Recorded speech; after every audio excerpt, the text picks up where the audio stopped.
Remember those early AI pictures? Kind of blurry, maybe an extra finger here and there. Oh, yeah, definitely. Well, AI video is kind of going through that phase now. It's getting better for sure, Yeah. but sometimes it just feels a little weird. No, the uncanny valley is real with video generation. Exactly. Hmm. Well, what if there was a way to like leapfrog that, get to really high quality AI video that's generated smartly, not just by throwing massive computers at it? Well, that's pretty much the hope behind what we're diving into today.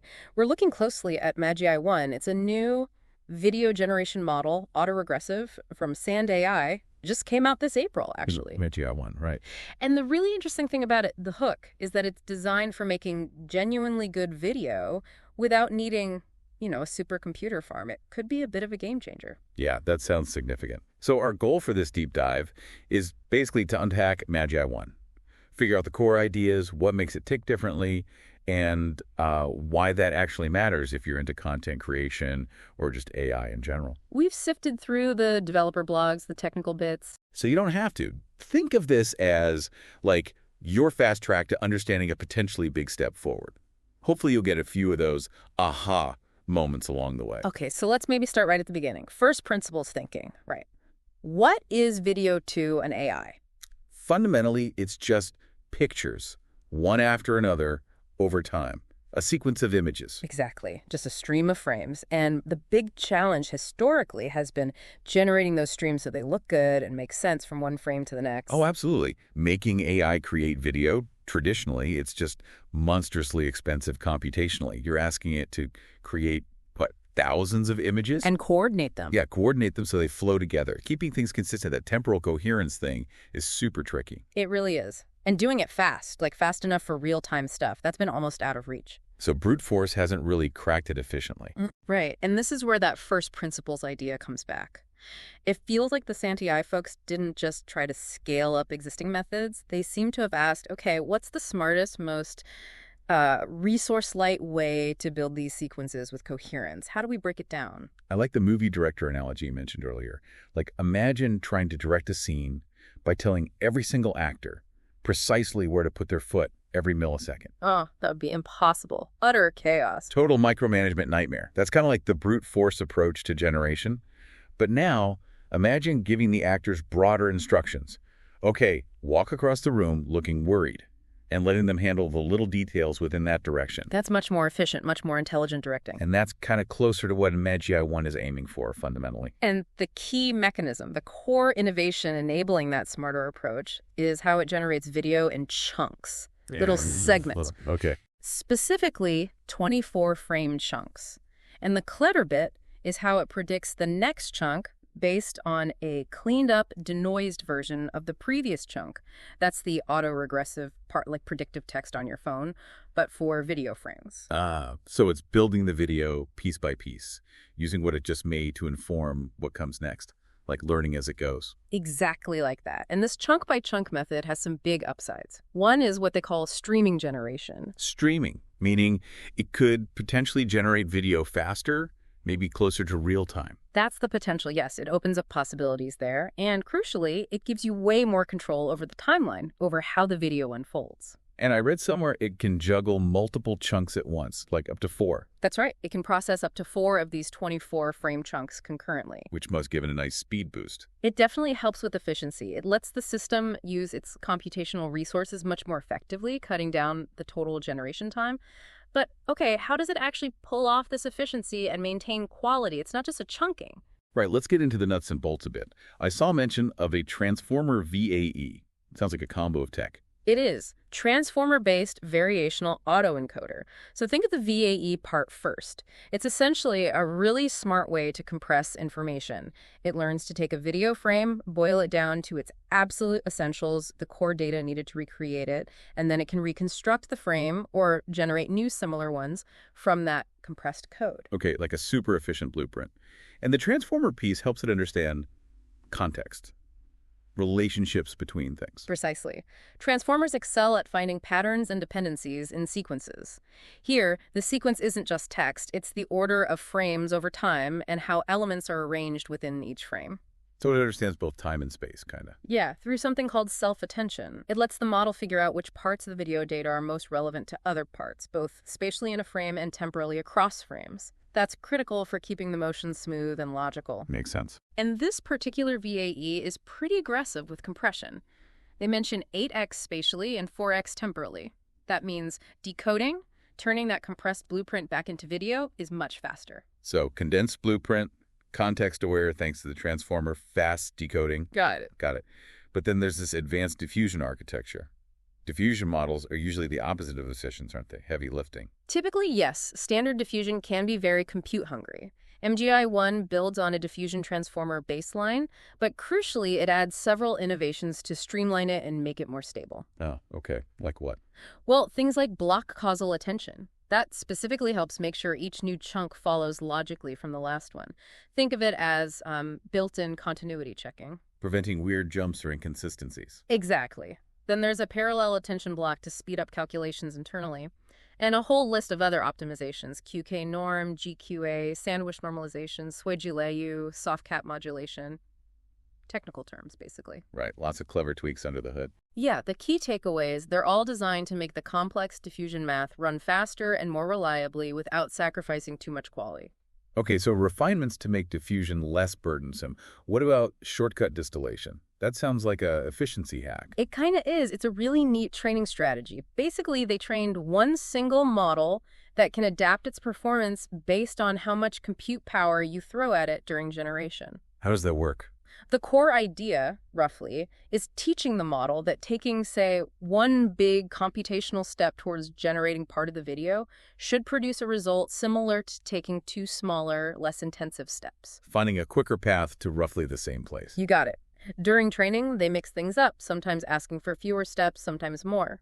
This forces the model to learn these efficient pathways. So at inference time, if you're running it on less powerful gear, you can tell it, okay, take the shortcuts, use fewer steps. You might lose a tiny bit of fidelity, but you gain a lot in speed. That's clever. Okay, let's loop back to the movie director. How does this tech stuff fit? All right, so the VAE's compressed blueprint. That's like the director's detailed storyboards for the key moments, capturing the essential visuals efficiently. Okay. The transformer understanding context and relationships.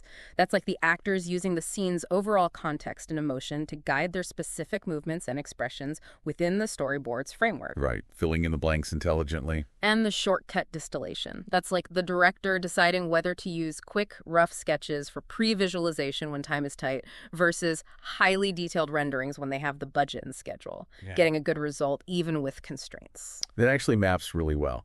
Cool. So now that we have a feel for the how, what can MAGI-1 actually do? What are its capabilities? It handles the main video generation workflows you'd expect. Image to video, text to video, video to video. The usual suspect. Yep. I2V lets you animate a still image. T2V generates video from a text prompt. And V2V lets you modify or extend existing videos while keeping the style consistent. Pretty standard stuff there. But I saw something about infinite video expansion and second-level time axis control.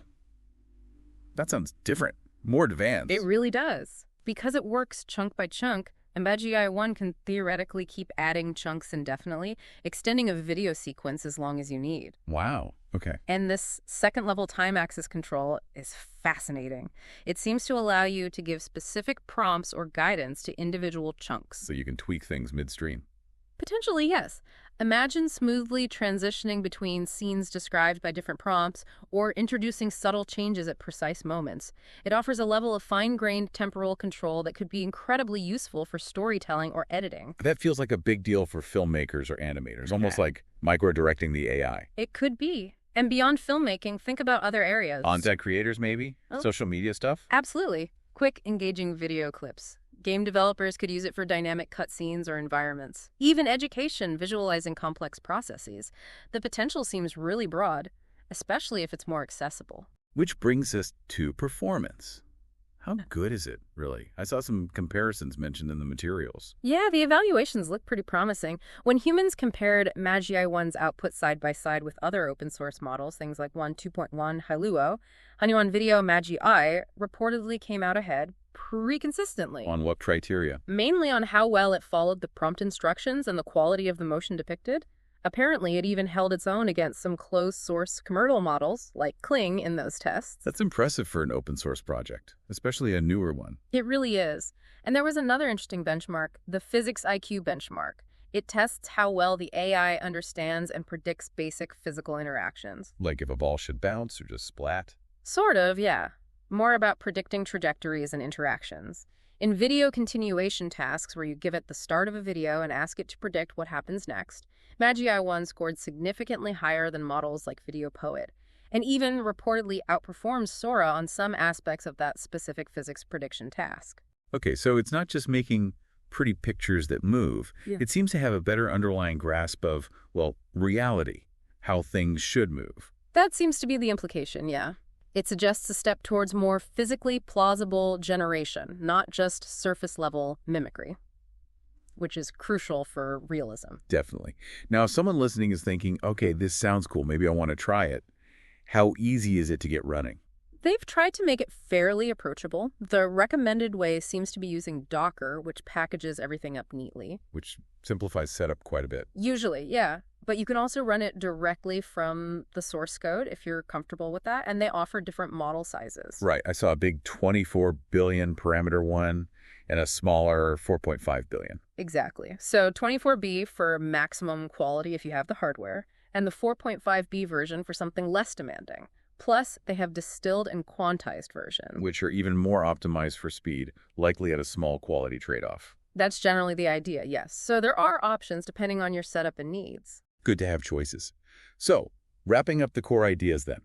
MAGI-1 uses this chunk-by-chunk auto-regressive approach, which is pretty novel. Right, building video sequentially. It's underpinned by an efficient transformer VAE architecture. Combining compression and contextual understanding. And uses smart diffusion techniques and things like shortcut distillation to manage computational cost. Making it feasible without needing a data center in your basement. And the results seem genuinely competitive, outperforming other open source models and even rivaling some closed ones, with a good grasp of physics too.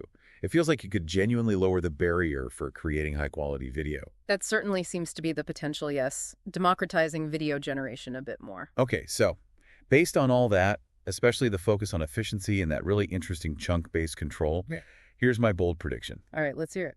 I think we're on the verge of seeing a huge wave of hyper-personalized, dynamically generated video. Imagine news reports that visually adapt to your specific interests as you watch.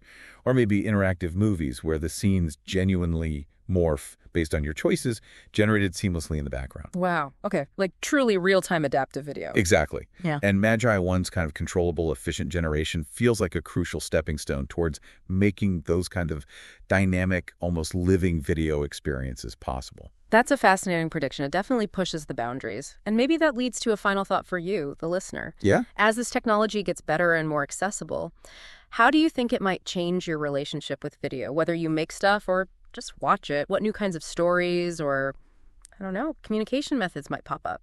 Good question. Maybe digging into MAGI-1 yourself, checking out the resources, might spark some ideas on that front. Something to mull over.